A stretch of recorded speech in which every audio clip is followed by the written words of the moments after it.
Hey guys, welcome back, and this week it is a ZOE support guide. I'm Doglightning, an off-meta support main, and we are doing ZOE. I'm going to be going through runes, items, some tips and tricks, and some lane phase stuff, so make sure you stay tuned for all of that, and yeah, let's begin. Okay, so going into the runes. So there are three main pages I like to run: First Strike, Glacial, and Airy, but also there are two more that are viable in my opinion. You can go Electrocute or Dark Harvest, but I'm not going to be going into those because I don't personally run those anymore.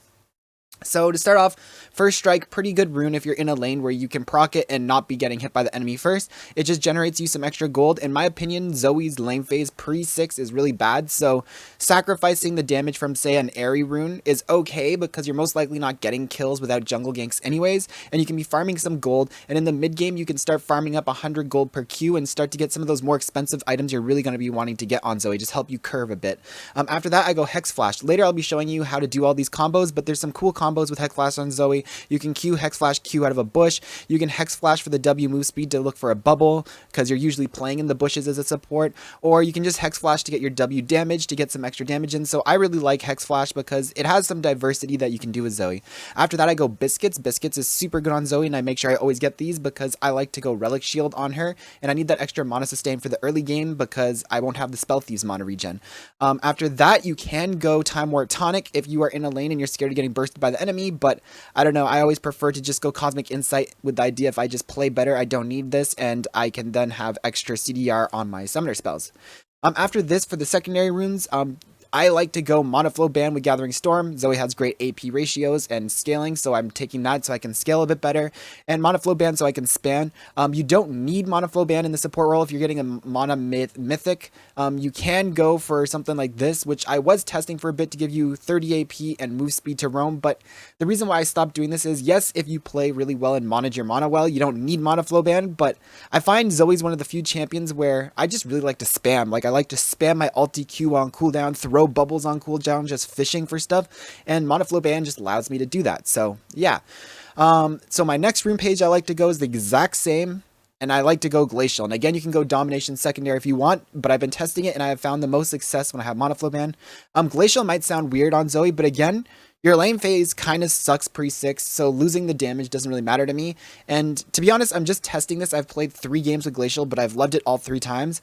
It just makes your bubble more disgusting than it already is. So if you land a bubble, the slow goes from the ADC. Say you hit a bubble on the ADC, the slow goes from the ADC to the support, which makes it harder for the support to block the Q coming because they're slowed. It means when they get out of the sleep, they're slowed and they can't retreat as quick. And it means in the mid game, anytime you land a bubble on the enemy, it's easier for your team to follow up and the enemy team to panic. It just adds a lot of threat to your bubble. Not sure if it's better than First Strike or anything else. I just really like Glacial. It's addictingly fun. If you find it fun, try it out. Alright, and for my last rune page, this is a rune page you're only, like, over First Strike and Glacial. These are better scaling runes. This rune page you're going to be taking only if you are looking to win your lane. You think you can win pre-6 really hard. Airy. So we go Airy, we go Monoflow Band, we go Transcendence, we go Gathering Storm. But again, if you're using this to win your lane, you can go Scorch, but I always just prefer to have that extra scaling guarantee because Zoe really just scales pretty well. And then after this, again, you could go Domination, but in my opinion, if you're going to go Domination, you're going to have to be running Spell Thieves because you're going to be running on a Mana lane, and ADCs tend to kind of rage and quit if you're playing Zoe support and then you start taking their minions for the bubbles. They kind of get mad, so I prefer to take Biscuits so I can sustain my early mana with the Relic Shield and so I can get the balloons to get free summoner spells. So yeah, Airy, every time you hit a Q or Empowered Auto, you're proccing some Airy damage. Monoflow Band for the mana sustain.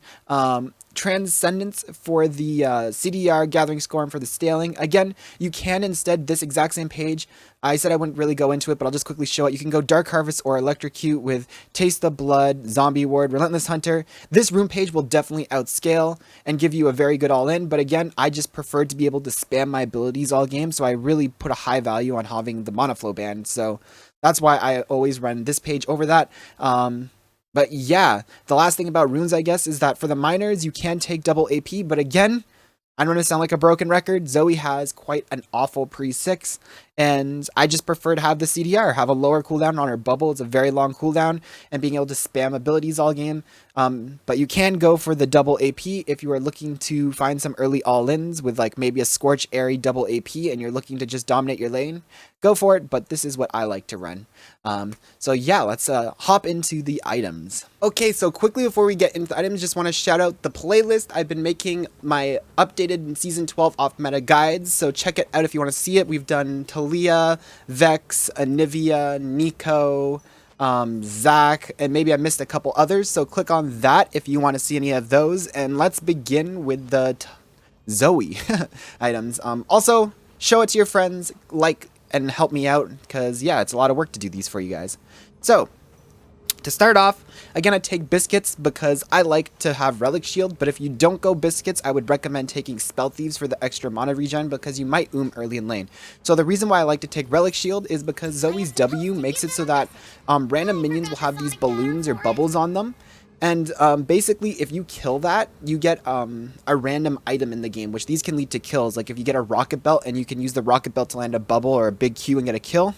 So these are really important to get. And in lower elos, your ADCs are going to get really mad. And like they're already going to be mad. Let's just start off. They're going to be mad that you're playing Zoe support. Now imagine how mad they're going to be when all of a sudden you're taking their CS. By the way, if you don't take this, do not take cannons from your ADC, even if it has a balloon. Only take melees or ranged minions. But if you have the balloons, the nice thing is you can take the minions and get the balloons. So that's why I take this. A tip, always keep 2 stacks of this up at all times. So I only use 1. The reason I keep 2 stacks up is because potentially on a wave, you can get a balloon and a cannon. You don't want to miss any cannons and you don't want to miss any balloons. So I try to keep 2 up unless I know there's no cannon wave coming in the next wave. Then maybe I'll use it up, or if there's no cannon for the next 2 waves or something. But try to keep 2 stacks up unless you're about to recall, so that you can always get the cannons and always get the balloons. Alright, now that we got that out of the way, core build. So we'll just quickly talk about the core build and then we'll go into other options. So for the core build, I like to go CDR boots. The reason I like CDR boots is because Zoe's bubble is a long cooldown, and you can see it goes from a almost 15-second cooldown down to a 12.5 second cooldown, which doesn't sound like a lot to you because it's only 2.5 seconds, but 2.5 seconds is quite a lot. So I like to go CDR boots for that reason. But after that, Shattered Queen is really nice. It allows you, when you're going in for really aggressive QRs, that you don't get one shot. You know, the feeling where you land a bubble on someone. Let me take off Steve. You land a bubble on someone, right? And their whole team's trying to defend and you're scared to go for your QR follow-up. If you have Shattered Queen, you do not need to be scared to follow up. So I like Shattered Queen. Shadow Flame is just a very, very good burst item. It has really efficient item alternator, which gives you a really good spike of doing more damage. And it gives you all the extra juiciness of health, which is nice on supports because you're under leveled. And Spell Pen. After that, I like Void Staff because you want a cheap item. Usually third items are hard to get as a support unless you're in really low elo. And Void Staff just gives you basically the best bang for your buck. And then after that, Ward Stone for extra vision, but to be honest, if you're in lower elo, you can pick other stuff if you want to, but I would always go personally Ward Stone. So we get our Ward Stone, and that would be my full core build. But there are lots of options. Zoe is one where I do mix these up a lot. This is just an idea of what a core build would be. So for boots, instead of this, you can go the pen boots for like early spike. Say first back you have 1,100 gold and you want to, you can go for it to have that juicy spike. Or if any team has a lot of AP or CC and you need some sort of magic resist or tenacity, Merc Treads are always good too. Alrighty, so for mythic options, so there are 2 mythic options. For one, there's Rocket Belt. If you go Rocket Belt, you have to go Monoflow Band. Rocket Belt can be nice, first of all, if they have like a Blitz Hook or Bard Ult or something. Rocket Belt's nice because you can use it to dodge skill shots, but Rocket Belt's also nice because you can use it to extend the range of your Q so you can hit someone. Oh, well, that's embarrassing. So you can extend the range of your Q to hit someone who's a bit farther away, right? Or combo it with your ulti, right? And Rocket Belt to hit someone. You can even R Rocket Belt E and extend the range of your E. I will admit, this one, I may have made it look easy. This one takes a lot of practice because if you don't do it at the right time, your bubble's not going to go, see? But if you have to perfectly... Oh, see, I messed it up again. First time's the charm, right? So it's actually a lot harder than it looks, but if you practice it, you can. And I would recommend practicing it because you can get Rocket Belt off of a minion drop, right? So there's Rocket Belt. And then there is Everfrost. Everfrost is great if the enemy team has a lot of dives, so you can peel them back or even go for an R Everfrost, walk up and hit the root on them, right? and hit the full combo like that. So Everfrost has some interesting stuff you can do with it. Would recommend trying that out too. Again, if they have dive, very good to help against dive. So is Shattered Queen, but Shattered Queen can get poked off. You can't lose Everfrost. So for legendary options, at any point in the game, if you feel like you're going to be snowballing or you first back with like 650 gold and you want to get Boots 1 and a Dark Seal is very good on ZOE because she scales well with AP, and you can, if you play her well, not die and lose the stacks. But if you're going to be dying, you don't want this, obviously. If you ever get 7 to 10 stacks and you don't think you're going to be dying, they don't have many assassins, Magi's is always a great and gold efficient item you can upgrade into. If the enemy team has a bunch of assassins and you're worried about getting one shot, you can go for the Zanyas. Also gives armor. Horizon Focus, I would almost always say I'd recommend Shadow Flame, but the thing about Shadow Flame is you might not always as support have 1250 gold to back, or you might be really behind, and you can always after that say, okay, we'll go Horizon Focus because of the build path. You can get the Fiendish Codex, but if you have the gold, I would probably recommend going for the Shadow Flame. If they have a lot of healing, getting an early Oblivion Orb, getting another item and then completing it later can be really useful. You're not the greatest applier of Morellos, but at the same time, if you're going for a big poke on the back line and stuff, and they have a healer, making sure that healer can't instantly just top them off again can be very useful.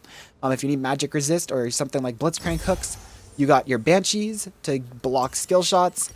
And finally, if you are giga just snowballing and you just back with enough for a needlessly large rod, and then you back again not with enough for a needlessly large rod, alternator, but you back again with enough for a needlessly large rod, boom, and then bop, and you are gonna just be doing an insane amount of damage, right? Like 1 Q right there is doing already like 800 damage, right? So yeah, these are the items I would run on ZOE. If you have any questions about those, let me know, and we are gonna move on to some combos where I will be showing you some hexflash tricks. So okay, so to start off on ZOE, I like to max Q into E into W, but I have found success also when you're doing 3 points Q for lane into Emax for the lower cooldown if you want to keep spamming. Totally up to you, because you can get this cooldown down to, right now it's saying up to a 7.5 second cooldown, right? So that is quite low. To start off, I'll quickly show you why I like Glacial in some ways. So say this is the ADC and it supports behind him, right? You can hit the Glacial bubble and it'll put the Glacial towards the support, so the support has a harder time blocking the bubble because of the slows, right? So cool stuff. But anyways, so ZOE combo. So just gonna say ZOE's hard. Before I even started trying her, I spent hours in practice tools just perfecting these combos. She's hard, but once you get these combos down, it's really not hard at the same time, right? So the first one is just Q, and you want to start practicing getting the max timing, right? And you can see the cooldown here trying to get the timing, right? So Q and then Q, right? And then what you want to do is you want to walk backwards, Q, and then walks forwards, and Q, and you can hit some big ones, right? So that's your main first combo. Your next one is you can bubble, and your bubble gets extended through walls. So I actually have a keybind to show indicators so that I can see, and you can see how it gets longer through walls. So you can do something where you hit like a bubble here, and you Q backwards, and then you Q again and hit them for a big one. When they wake up from falling asleep, they take extra damage. There is Q with your R, so you can hit an E, right? And you can Q, and then Q again with an R to hit a big far one, right? You can Q and then QR and bubble, and then, walk up and maybe your Q's off cooldown or a teammate can hit them or something. You can look online for combo videos that'll go more in depth. I'm just going quickly over all the ones that I kind of use. The last one, I don't use this one too often, but if you hit an E on someone close, you can R backwards, Q, and then Q again. But this one can be dangerous because as you R backwards, their team could come in and kill you while you're jumping in. So I don't do this one too much. I think it might be safer to just hit Q, run away, right? And then just hit a QR like this, because then you're back here in a safer position, but it all depends on the game scenario. And then finally, I will show you guys some hexflash tricks. So obviously, whoopsies, I missed. You can bubble, flash bubble, but there's hexflash. So before you hit level 6, you can sit in a bush, right? Your bot in a bush. To be honest, I'll show you in lane because this is where it's more useful, I guess. I usually get this one a lot on this wall right here. You can Q hexflash, walk in, right? And just hit them with a surprise one, right? You can't channel hexflash full. It's like a low range hexflash channel, right? So you can do that, right? You can use hexflash to just get move speed from your W and run at the enemy and hit them with a bubble, right? Because your W gives you move speed when you use an ability. So with this one, I would usually be interesting. It keeps me in combat because of the glacial. Okay, so with this one, it would be more like a thing where I'm sitting in a bush looking for a thing and there's a minion wave in front of the enemy and I can run in like that, right? I usually do this one a lot when I'm ganking mid is really useful, right? So if we're ganking mid here, you could be sitting in the bush and you're looking to gank and you're like, okay, I'm going in, right? And you hex flash and use the move speed from your W to look for stuff. That's why this gets a lot of use. Like in mid lane, it's okay. It used to be kind of meta, but people stopped running it. But for support, I find you get a lot of extra value because as a support, you're sitting in bushes and looking for these gank angles, right? So you can run out and do that, right? Or you can even just like, if you're level 6, you can, you know, run out, hex flash, look for a bubble, right? Lots of stuff you can do with it. You can get some creative paths.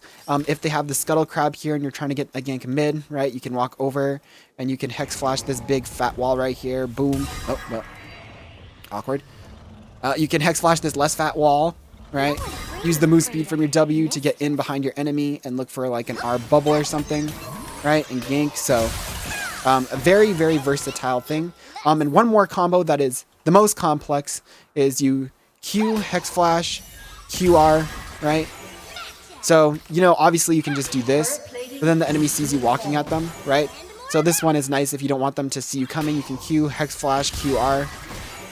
Kind of advanced combos, but yeah, that's all the combos that I really use and know of for general. So now I'm going to show you guys some lane phase tips. So for lane phase, let's reset the dummies here.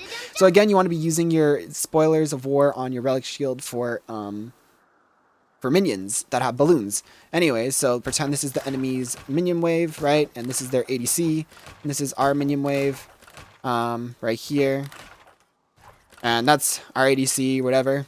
So you are looking to play the bush if you can. If you can't play the bush, you want to stay in the wave. And you're literally just looking for Qs outside and in, right? So outside, in, and auto, right? Every time you Q, you proc your passive, which gives you an extra auto attack damage. So actually the most damage would be Q, auto, but I find you can't really do that much unless you're like, you know, setting it up properly because the enemy, you're just usually looking for some quick Q taps, right? A little Q tap, right? You can look for like some longer range ones where you hide behind the vision and look for like something coming out. But in general, I'm just looking for quick little trades. It doesn't do much damage, but just poke and harass the enemy, stack up your mana flow bands and stuff like that. Some cool things are this wall. I like to use it a lot. So if you know you're standing here and the enemy supports in that bush, you can look for a bubble like this and find them and catch them off guard for an easy pick. This is not that hard and happens more often than you would think. A cool thing is you can R here and do stuff like that, right? Or R, look for bubbles, right? The ADC, if he's standing here, isn't going to be expecting... If you're standing here in this bush, he's not expecting you to be able to do this angle. But, you know, if you are here and look for a bubble, you can get behind the wave and look for stuff. So, some cool tactics. Always looking for the fact that if you hit level 2 first, sometimes I use my relic shield. And if I hit level 2 first, I'll ping going in and I'll just flash bubble, right? And look for an all-in. And there's two scenarios. They either flash the bubble or they don't. If they don't flash the bubble, they're going to basically die and flash late. And if they do flash the bubble, they flash. It's flash for flash trade. And then again, you have hex flash, so you can then use your hex flash advantage to look for stuff. So, yeah, not much to say about that. I mean, in team fights, you're basically just looking for picks. So, you know, if we're doing dragon and you're getting vision control around and you're doing the dragon and the enemy team starts walking in, you know, you can look for a pick with your team and just like do stuff. ZOE support really strives once you get your level 6, right? Where you can start making picks and doing stuff. I would say I usually compare her to Xerath. So Xerath has a better lane phase than ZOE. But after lane, he's kind of a bit more useless because his stun can't really look for picks. Zoe's kind of like a better Xerath after 6. So you can be doing any type of Xerath poke, but your bubble actually gives your team like pick tool. You land one bubble and your team can get a kill off of that. Cool thing about ZOE is vision control. You can R over walls and look for vision, right? Get deep vision in places. Even something like you're walking over here, right? And you can R forwards and bubble, right? Ward. You see what I'm saying? Really useful tool. Say you're pushing tier 2 tower, you can, you know, R over the wall, ward, right? This ward, you can actually get it if you do it correctly. I think it's like right here. I forget, I haven't done this ward in a long time, to be honest. But, you know, it doesn't matter because on ZOE, you just do that. Aha. So, yeah, just, you know, keep your mind open for what you can do with your warding. Another good one, you know, like, get some deep vision. Whoopsies. Get some deep vision in the jungle, right? You know, you're doing Baron over here. And, you know, the team might be coming in. You can R over the wall and get a ward down. You know, unlock that vision. If you don't know how to do this ward over the wall, right, no problem. You can just R over, right? You can't actually reach that bush, I think. I've tried many times. Oh. What can I say? I'm a smurf. So, yeah, hopefully this guy's helped you out. Really, you're just, as ZOE, any support, you're usually just looking to stay out of vision. So, you know, you're looking for, you know, just bubbles on the enemy. Doing creative things, right? If the enemy's standing behind their tower over here. And doing something like where you are this way. Well, you know, you are this way. And hit bubbles. So, yeah, again, as I always say, if you enjoy the content, please like, comment, subscribe, share with a friend. Love you guys. Happy New Year's. Make sure you practice this in normals before you take it to ranked. It's not very easy. Kisses to all. See you guys next time.